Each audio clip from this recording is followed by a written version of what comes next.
There are moments in life when something shifts inside you.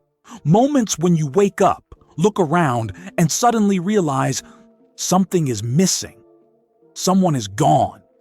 A door that used to be open has been slammed shut. A season that felt comfortable has quietly ended without warning.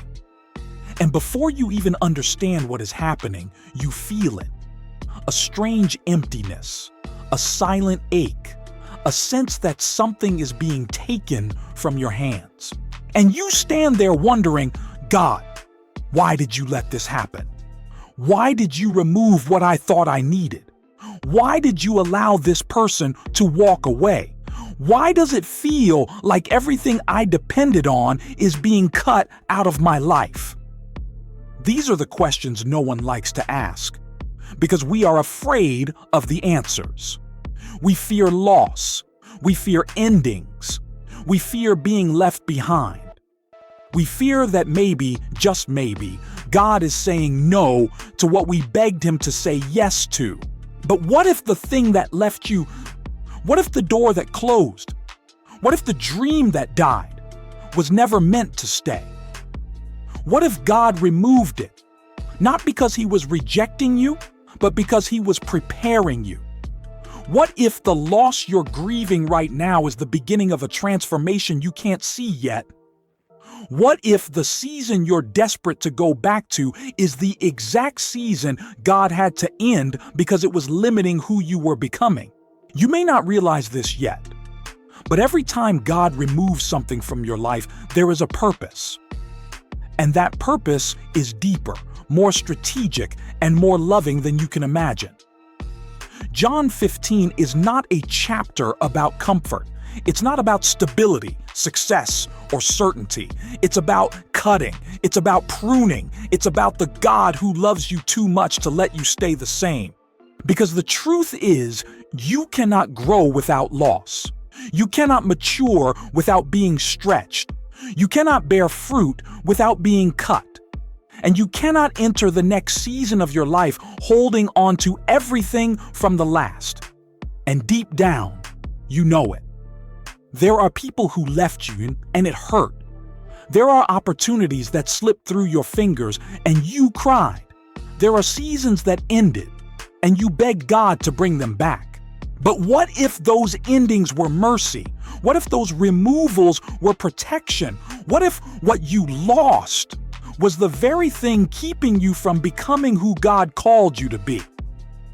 I want you to think about your life for a moment. Think about the relationships that didn't last. Think about the doors that closed just when you thought they were about to open. Think about the plans that fell apart. Think about the version of yourself that you're slowly outgrowing. Does it hurt? Yes. Does it feel confusing? Absolutely. Does it seem unfair sometimes? But listen closely. God never removes something without purpose, and He never prunes what He isn't preparing to multiply. The pain you're feeling right now isn't random. It's intentional. The loss you're grieving isn't meaningless. It's making room. The ending you're fighting isn't punishment. It's preparation.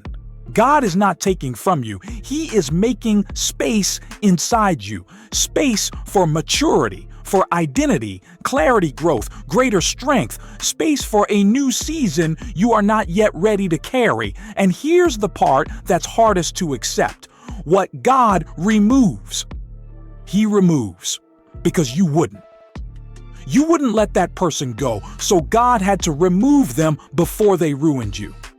You wouldn't release that opportunity, so God had to close that door before you walked through something that would destroy you. You wouldn't leave that season, so God had to end it before it became a cage. We don't like to admit it, but sometimes we cling to things that are killing us slowly. We cling to relationships that drain us. We cling to opportunities that distract us. We cling to seasons that no longer fit us. We cling to identities we've outgrown. We cling to comfort zones that cripple our calling. And when God steps in, when He cuts, when He removes, when He closes, when He ends, it feels like loss, but in reality, it's love. A love that protects you from what you don't see. A love that saves you from what you didn't know was coming. A love that refuses to let you stay small, hidden, comfortable, and stagnant. A love that is willing to wound you for a moment so he can heal you for a lifetime. You see, the vine does not prune itself. The branch does not decide how much to cut. The branch does not know what it's capable of until the gardener steps in. John 15 reveals God as a gardener who knows exactly what needs to go and exactly when it needs to go. He cuts excess. He cuts weight. He cuts attachments. He cuts unhealthy connections. He cuts things that look alive but are secretly dead. He cuts what drains your strength so he can make room for what will bear fruit. And here's the part that most people never hear. Pruning doesn't feel like God is preparing you. It feels like God is abandoning you. But the truth is the exact opposite. Pruning is the evidence that he is with you. Pruning is the evidence that he cares too much to let you stay shallow. Pruning is the evidence that he sees your future and knows what you cannot bring with you into it. What God removes is never meant to destroy you. It's meant to transform you. So the question is not, God, why did you remove that? The real question, the one that changes everything, is what are you preparing me for? Because when God removes something, he's getting ready to replace it with something deeper, stronger, purer, and more aligned with who you're becoming. This is not the end of your story.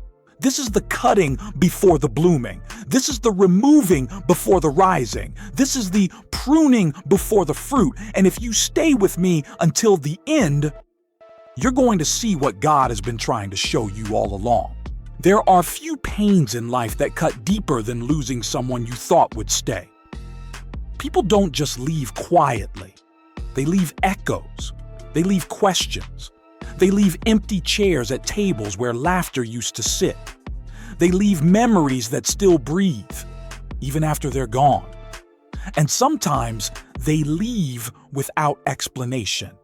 And that's what hurts the most. When someone walks out of your life, a friend, a partner, a mentor, someone you trusted, your heart immediately begins searching for reasons. What did I do wrong? What changed? Why didn't they fight for this the way I did?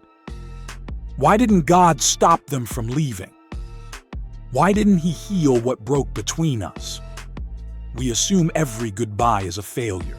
We assume every departure is a punishment. We assume that if someone left, it means God didn't care enough to make them stay. But that's not the truth.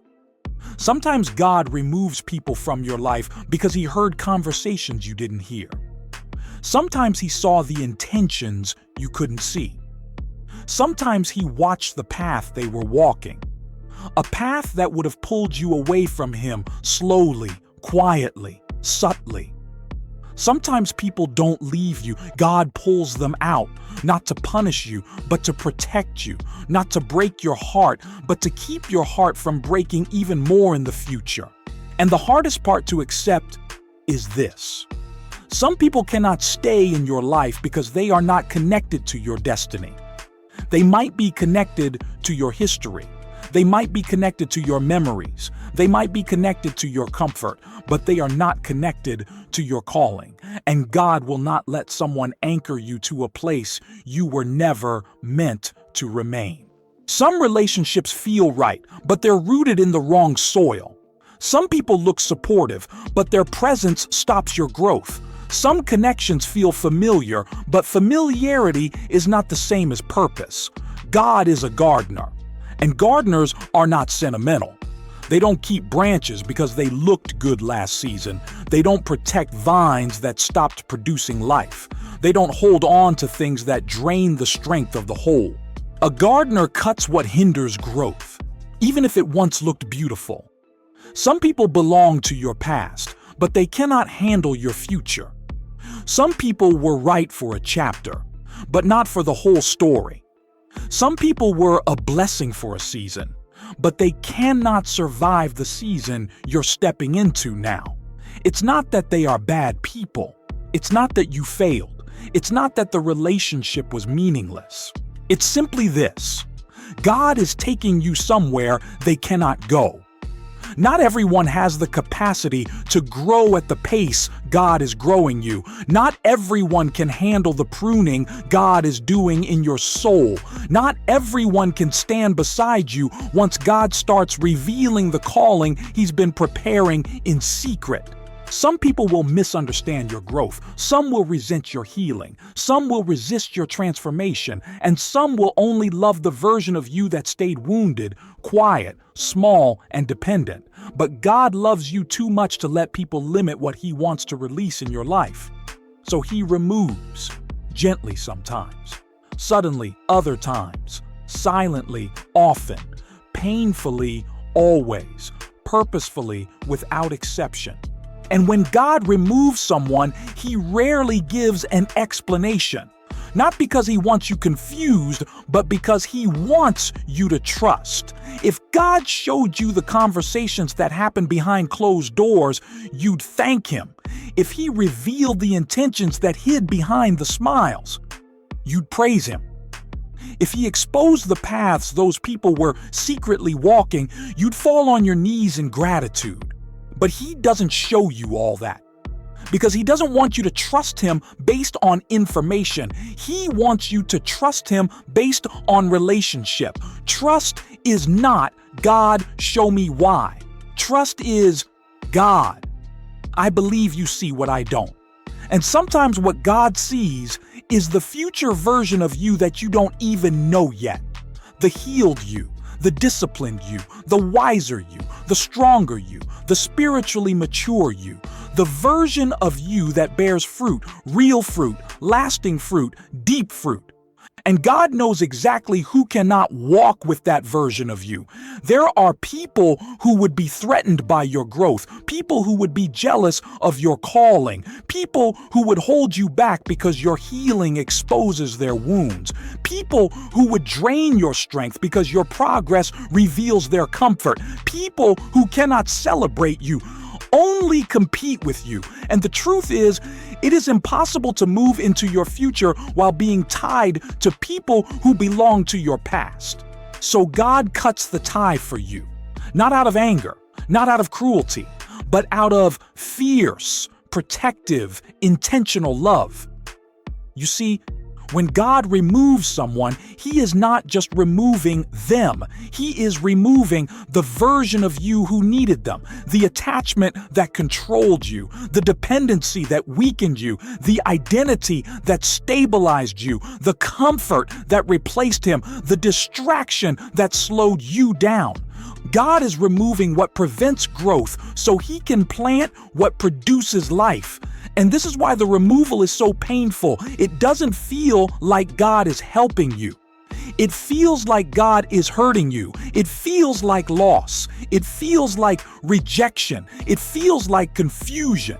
It feels like you're walking into an unknown future with empty hands, but your hands are not empty. They are being freed.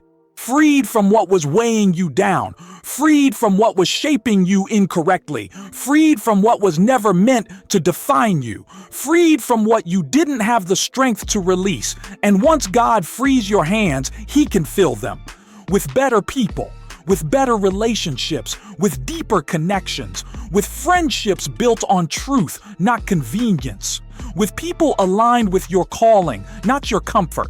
People who sharpen you, people who pray for you, people who support you without jealousy, people who challenge you, people who see your purpose, not your past, people who walk with you, not away from you. But those people cannot come until the wrong people go. And that is why God removes. Not to punish your heart, but to protect your growth. Not to take away what you needed, but to take away what was blocking what you really need. Not to leave you alone, but to make room for those who will elevate you into your calling. Every removal is preparation. Every separation is protection. Every goodbye is a doorway. And one day, you will thank God for every person who left, because you'll see what God was making space for. Some doors don't close quietly. Some doors slam. Some close so violently that the sound echoes inside you for months, sometimes years. And when you stand in front of a door you believed God would open, a door you prayed for, fought for, hoped for, and it shuts in your face, something inside you breaks a little, and the first questions rise up. God, why? Why did you let this happen? Why didn't you allow this to work? Why didn't you bless what I was trying to build? You see, when a door stays closed, the mind doesn't sit in silence. It starts running.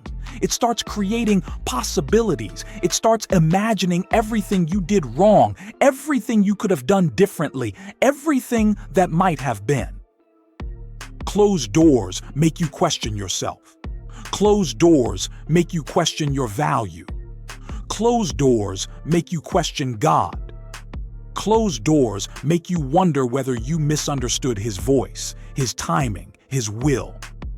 But here is a truth few people ever learn. God closes doors for the same reason He prunes branches, to protect the purpose He placed inside you. A closed door is not rejection.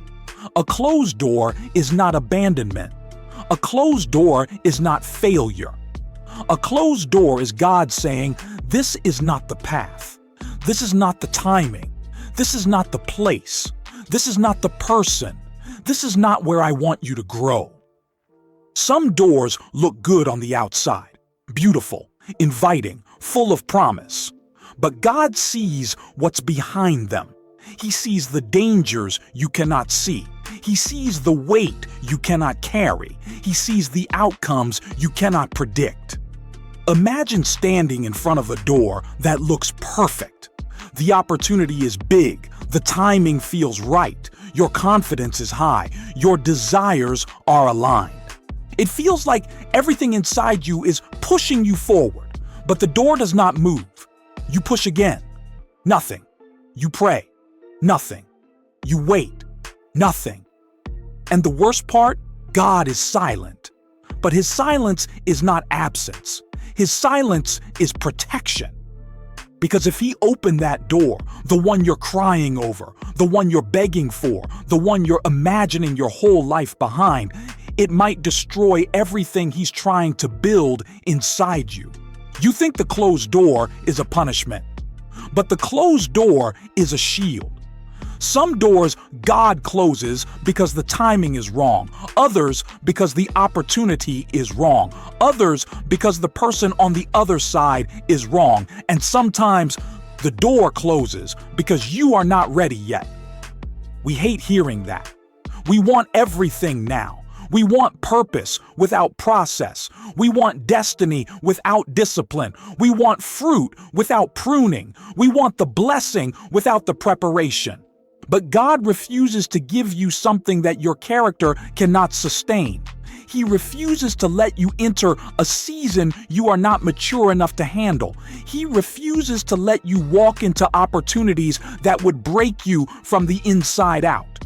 So He closes the door, not because He's done with you, but because He is still working in you.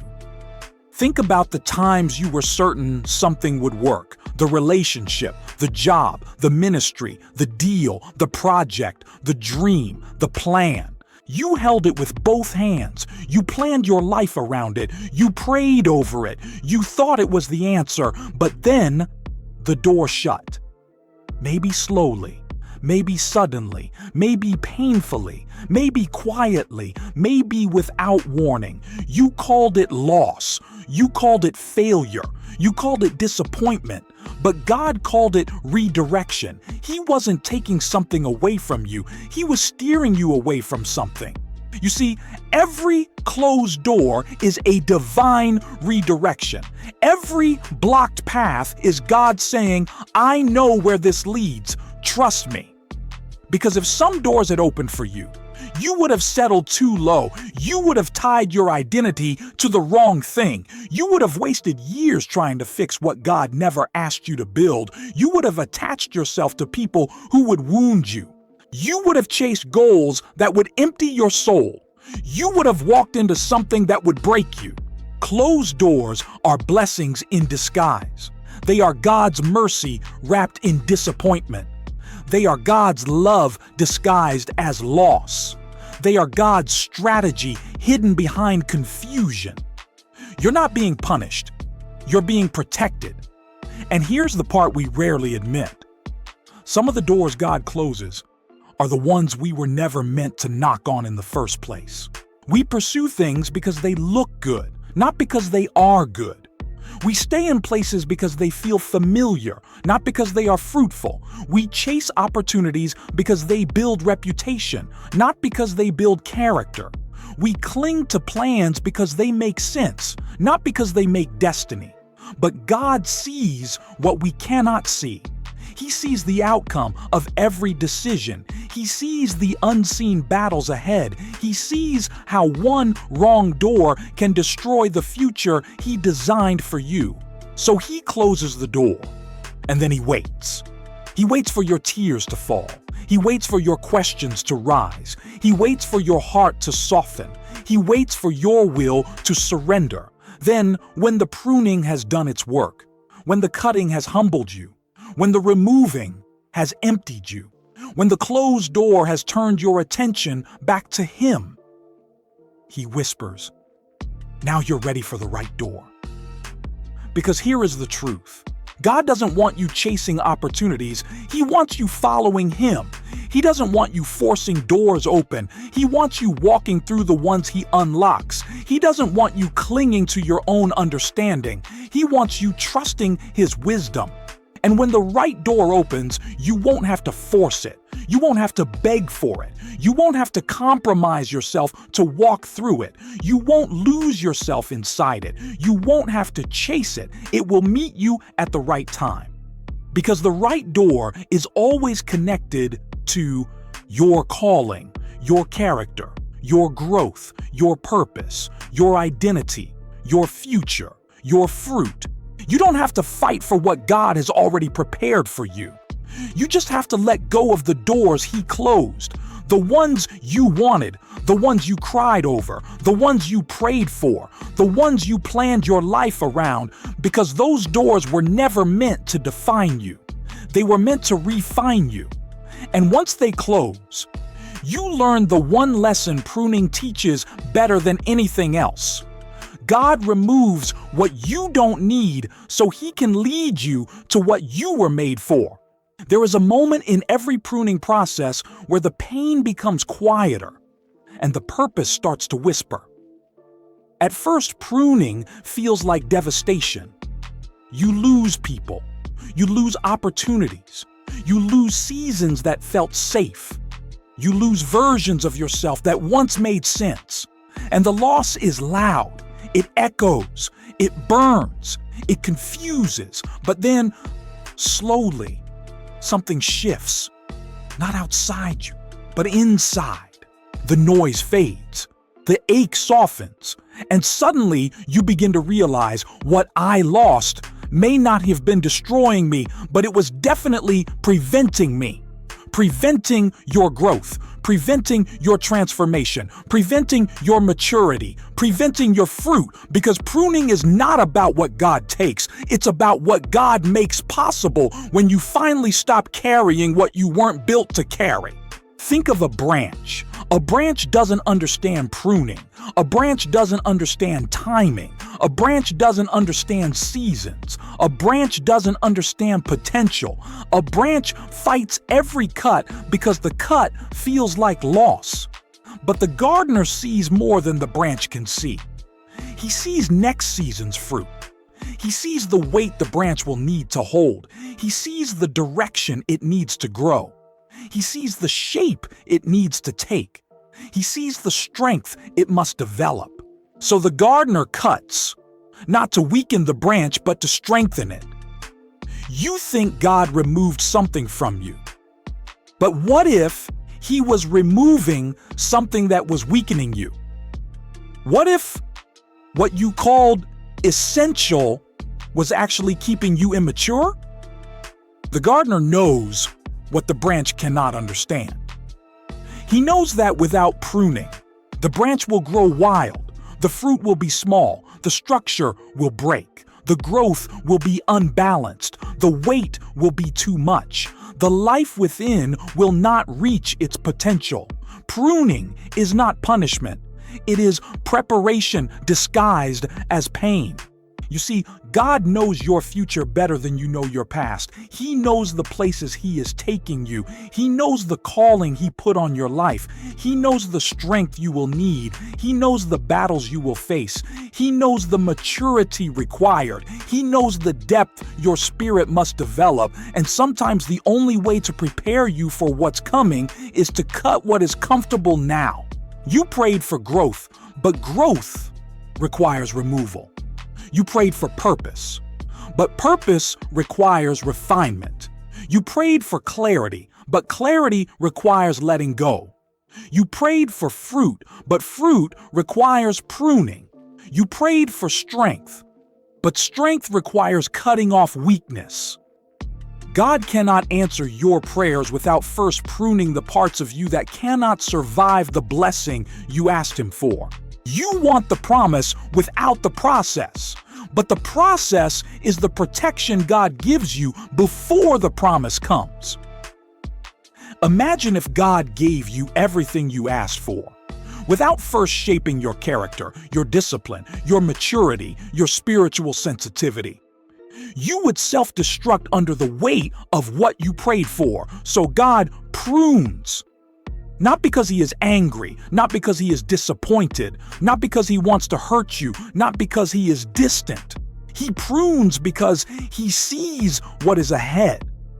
And He loves you too much to let you walk into your future unprepared, unhealed, and unchanged. Pruning hurts, but pruning saves you. It saves you from relationships that would wound you deeper later. It saves you from opportunities that would have demanded more than they gave. It saves you from environments that would have slowed your growth. It saves you from versions of yourself that were too small for the calling ahead. Pruning is not about loss. Pruning is about alignment. God is aligning your heart with His timing. He is aligning your desires with His will. He is aligning your steps with your purpose. He is aligning your capacity with your future. But alignment requires removal. Nothing grows straight unless something is cut. And here's the part that changes everything. You feel the pain of what was cut, but God sees the strength of what will grow. Right now, all you can see is the empty space where something used to be. But God sees the space where new strength will grow.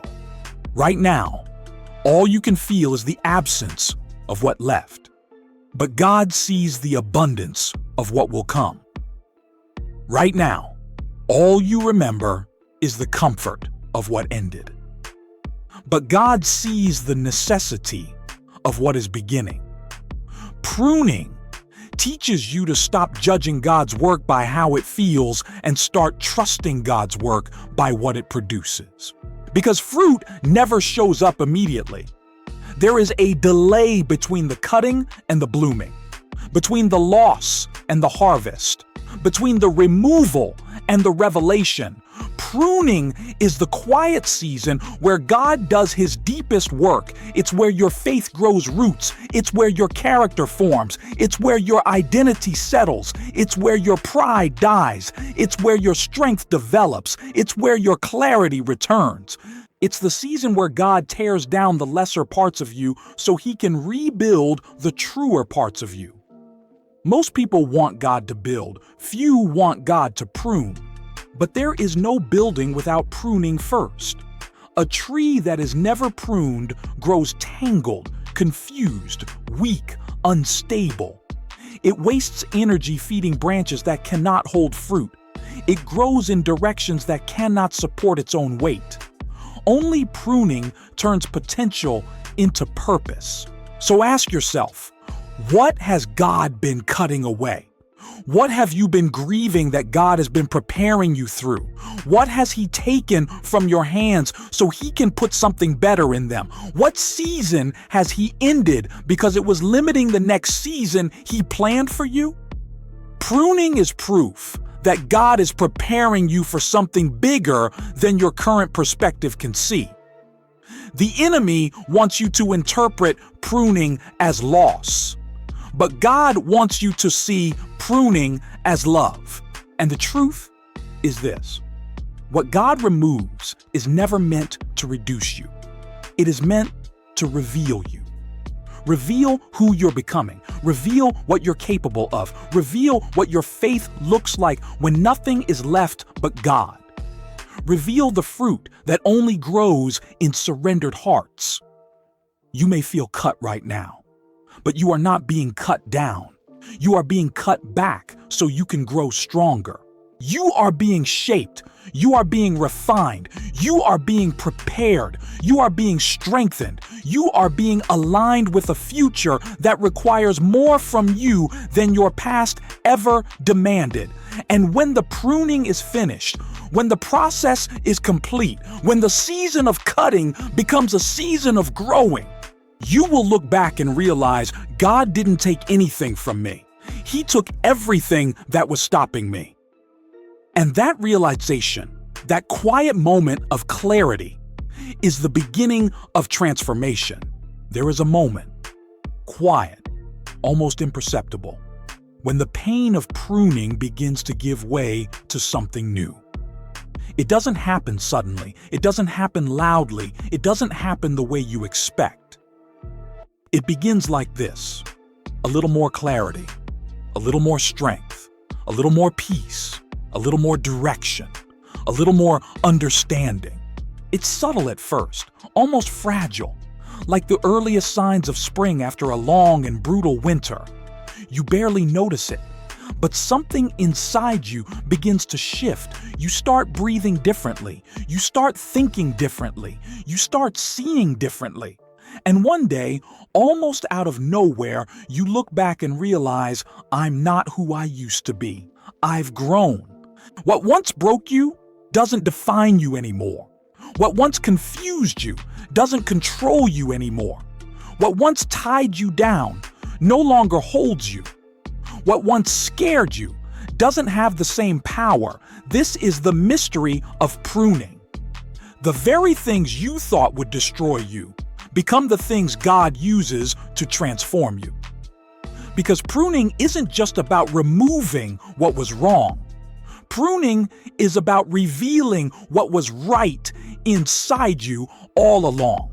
Stronger roots, deeper faith, sharper discernment, clearer boundaries, more wisdom, more purity, more dependence on God. You prayed for God to grow you, but you didn't realize that growth requires subtraction before addition. You wanted fruit, but real fruit demands seasons of loss, silence, and realignment. You wanted transformation, but transformation requires God to dismantle the parts of you that cannot survive the next season.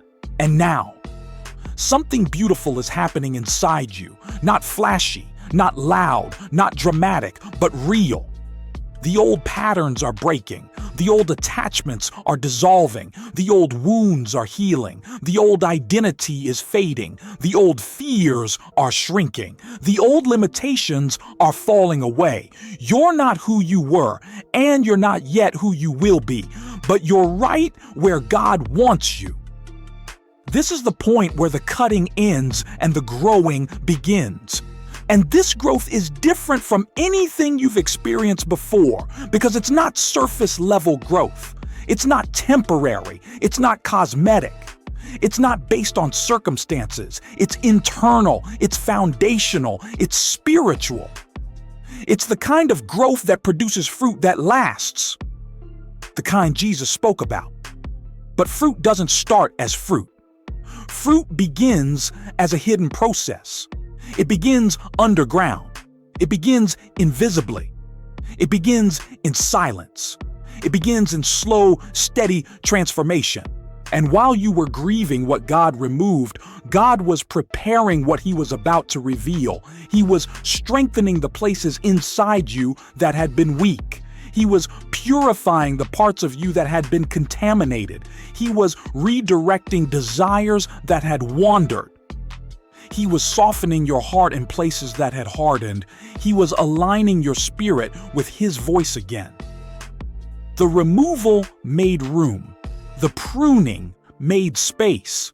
And now, slowly, quietly, God is filling that space, filling it with wisdom, filling it with purpose, filling it with identity, filling it with peace, filling it with clarity, filling it with strength, filling it with relationships that build you instead of breaking you, filling it with opportunities that align rather than distract, filling it with direction that leads forward instead of backward.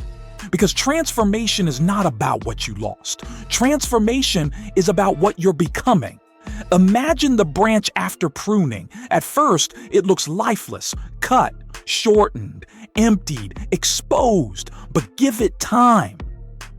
Suddenly, new buds begin to appear, new color, new life, new strength, new fruit. Fruit that never would have grown if the gardener had not cut what the branch was not brave enough to release. God is doing the same in you, but here's something even deeper. Pruning doesn't just change what grows from you, it changes who you become. Because after God removes what you thought you needed, you discover the truth. You only ever needed Him. You begin to see your relationships differently. You begin to see your opportunities differently. You begin to see your seasons differently. You begin to see yourself differently. Your priorities shift. Your values shift. Your identity shifts. Your faith shifts. You become less attached to what can be taken and more rooted in what can never be shaken. You become less focused on what ended and more focused on what God is beginning. You become less afraid of loss and more aware of God's love guiding every step. You become less dependent on people and more dependent on His presence. You become less defined by circumstances and more defined by character. This is the transformation pruning creates: a stronger you, a wiser you, a deeper you, a freer you, a you that can carry the weight of calling, because what God removed from you wasn't taken to hurt you. It was taken to make space inside you for who you are becoming. And here is the moment of revelation, the truth that ties everything together. Pruning is not God taking something from your life. Pruning is God taking something out of your way, out of the way of your growth, out of the way of your healing, out of the way of your calling, out of the way of your future, out of the way of the fruit He destined you to bear. When God cuts, He is clearing a path. When God removes, He is making room. When God ends, He is preparing something new. Your transformation isn't coming. It has already begun. And one day, when the fruit finally appears, when the new season unfolds, when the transformation becomes visible, you will look back at what you lost and finally understand. That wasn't loss. That was love. And in that moment, everything will make sense. God never abandoned you. He was gardening you.